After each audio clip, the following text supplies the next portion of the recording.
One, I want to commend all of the young people who work with me. It takes a lot. Sometimes you all will find in some of your leadership positions and trying to collaborate with folks, sometimes we need to help each other to bring stuff out, right? Sometimes we have feelings and we have concerns that we don't talk about or think about until somebody says something about it. And I want you all to know that most public policy, generally just how we just talked here amongst each other, is how the aldermen do it. And maybe not, like in groups like we just did, but we do it sitting in these seats and we have discussions and debates, and then we come up with solutions and then we vote on it, right? But a lot of times all of us get an opportunity to express ourselves and express our concerns about our community or people that we deal with that's in relationship to what is getting ready to be passed in the city council. And that has an effect on the whole city. And a lot of times, and a lot of you may or may not know, that a lot of times the squeaky wheel get the oil. I know y'all may have heard that before. A lot of times little bitty advocate groups that's be constantly telling us stuff or advocating for things has an effect on us in a lot of policy that we make. And most of the time, a lot of them are older, right? So the young voices don't get heard.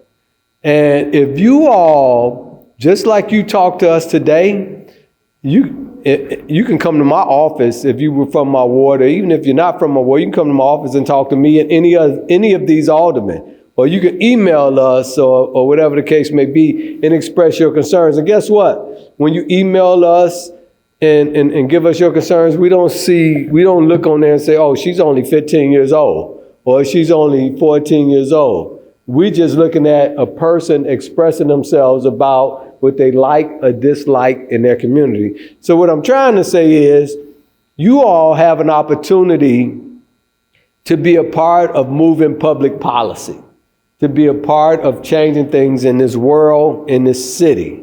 And if you think about it, if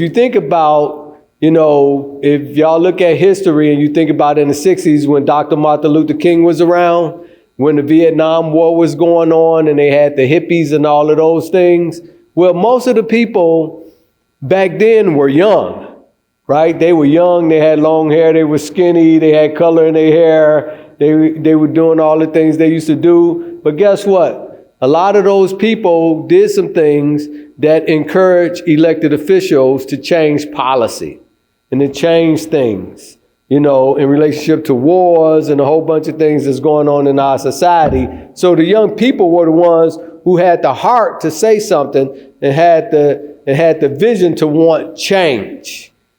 So what I'm trying to say is you all are our future and you have a great opportunity to impact our world, but you have to say something. You can't just sit on the sidelines and talk about it amongst yourself or in group chats. You have to get engaged and you have to talk to the people that's in charge, and they need to hear your voice. And when they hear your voices, don't think that they're not listening because they were here, right? And let's say, for instance, and this is what I always tell young people all the time, let's say you have a basketball court down the street. The kids want to play, but then there's an old lady that lives next door to it and she don't want y'all to play. Guess who go talk to the elected official all the time? The old lady who lived next to the basketball court. But if the young people who was playing basketball said something, it would make the alderman have to deal with it, right? And try to come to a compromise and be fair with it, right? Maybe change the hours or something. But the thing is, we don't hear from the young people. You all have a voice. Y'all should take advantage of your voice, and you should use your voice. And let me tell you something. Your voice is your power. You have power.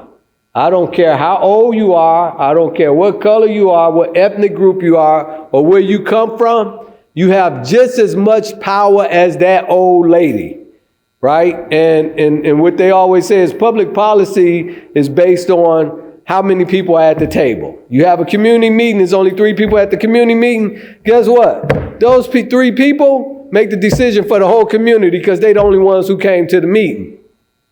You all need to go to the meetings and hear what they're saying about you. Like a lot of us don't understand what all of you all are going through.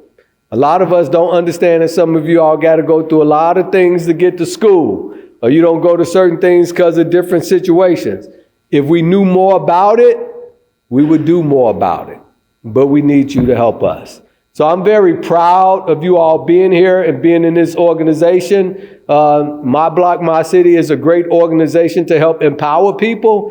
And the power is not about having positions. The power is having the strength to say something, right? The power is having the vision to know that you have an impact on change in this society. So keep doing what you're doing. Thank you for being here, and it was an honor to work with all of you all. Thank you very much.